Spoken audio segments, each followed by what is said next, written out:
Welcome to the debate. When the sky turns black and the lightning strikes, your primal brain knows the truth. That is not just weather. That is him. Zeus is real. No. It is a massive electrostatic discharge. It's just physics. And your desperate need to call it a god is frankly pathetic. Oh, wow. Okay, coming out swinging today. But, that visceral reaction right there, that tension, is exactly what we're digging into. We're looking at the source material regarding the ancient Greek king of the gods. Right. The central question of our debate being, when we feel that, profound, paralyzing awe during a violent thunderstorm, are we experiencing some genuine encounter with a divine reality? Or, which I will argue we absolutely are. Or, as the modern empirical perspective clearly proves, is that awe merely a biological response to atmospheric physics, a response that's entirely wrapped up in a psychological coping mechanism. Right, so I represent the perspective of ancient Greek religion here. I'm arguing for the reality of that divine awe, that spiritual force. Zeus represents an ultimate cosmic authority that, frankly, you just cannot reduce to mere data points on a screen. And I represent the uncompromising, hardcore, scientific and sociological perspective. I'll be arguing that modern science entirely explains away the quote-unquote magic of the world.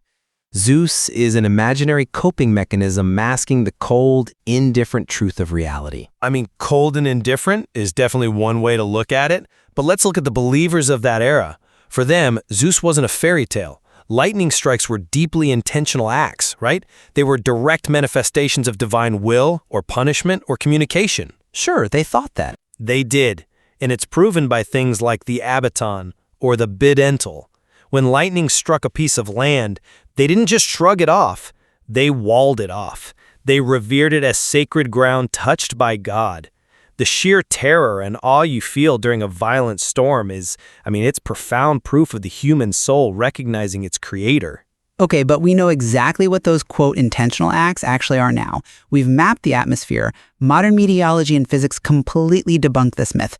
Lightning is nothing more than a massive electrostatic discharge between electrically charged regions.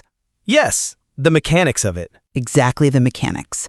It all starts with the collision of ice particles, specifically something called graupel, in the turbulent updraft of a cumulonimbus cloud. It's unguided, quantifiable physics. Furthermore, sociologically speaking, Zeus is merely a human coping mechanism. Primitive humans were terrified by chaotic weather, so they invented a sky father to give random chaos a face.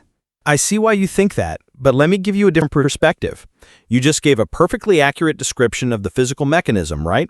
Ice particles, static electricity, electrostatic discharge. Because that's what it is. I don't dispute the physics at all, but identifying the mechanism of an event does not negate the meaning of the event. Just because science can measure an electrostatic discharge, that doesn't mean it explains the profound, visceral awe that the human soul feels in the presence of that ultimate authority.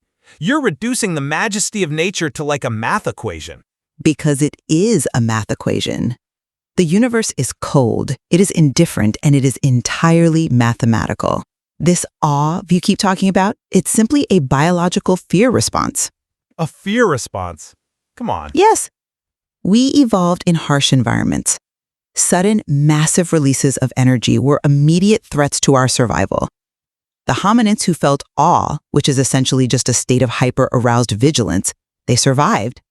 The belief that a storm holds meaning is a desperate attempt to find purpose in a universe composed solely of water droplets and static electricity. I think reducing awe to mere hyper-aroused vigilance completely strips the human experience of its depths. If it were just an evolutionary alarm bell, we would only run and hide. But we don't. We stand at our windows and watch the lightning. We are captivated by it. Like deer in headlights. No, not like deer. It's a recognition of something majestic. And that brings us to the specific ancient practices.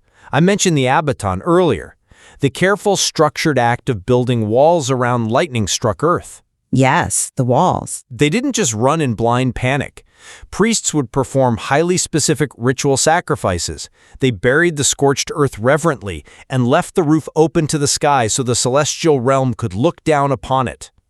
This demonstrates a highly sophisticated, reverent relationship with divine communication. It signifies a genuine encounter with the divine. I'm sorry, but I just don't buy that. Let me tell you why. You just described it as a highly structured act. That is exactly my point. The Abanton is the ultimate proof of a coping mechanism in action. It was structured, deliberately imposed on pure, terrifying chaos. How is worshipping a chaotic event a coping mechanism? Because walling off the ground and creating religious rules was the exact method by which terrified humans manufactured a false sense of order. A lightning strike is horrifyingly random. It could hit a tree or it could hit you.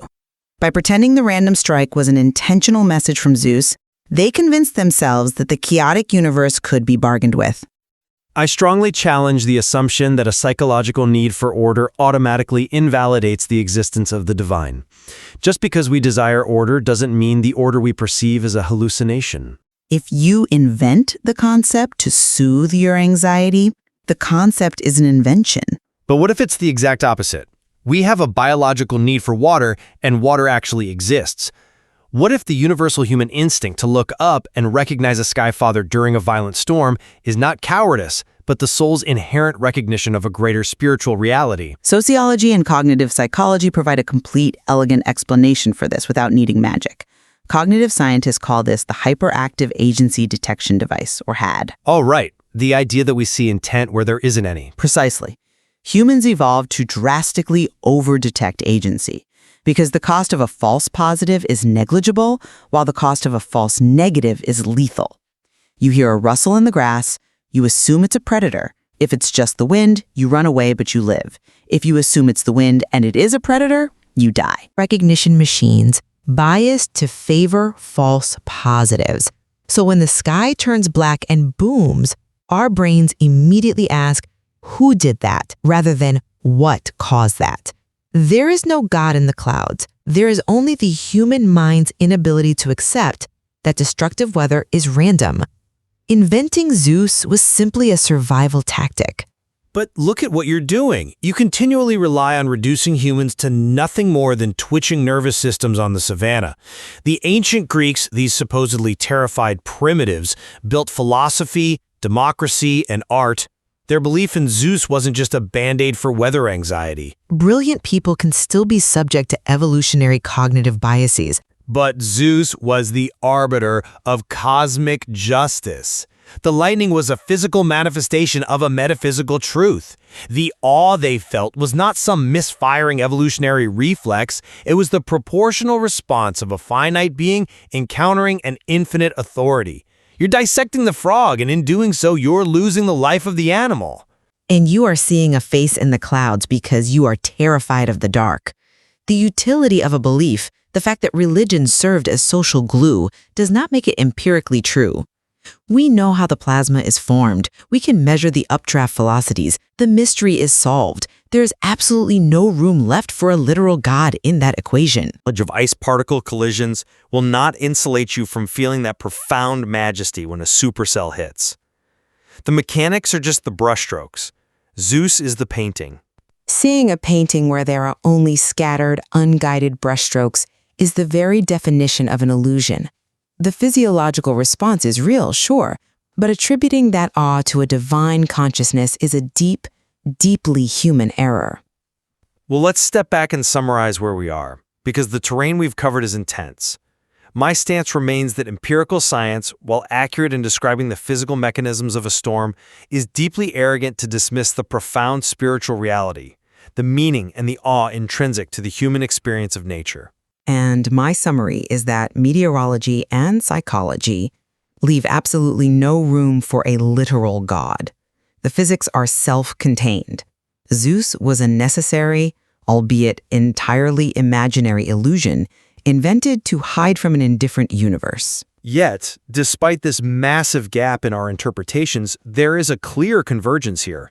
Both sides agree that thunderstorms provoke a profound, undeniable psychological reaction in human beings. Yes, the unresolved tension lies entirely in whether that reaction stems from a genuine divine recognition, as you argue, or from evolutionary terror, which is what the data supports. But wrestling with these dual perspectives is so valuable.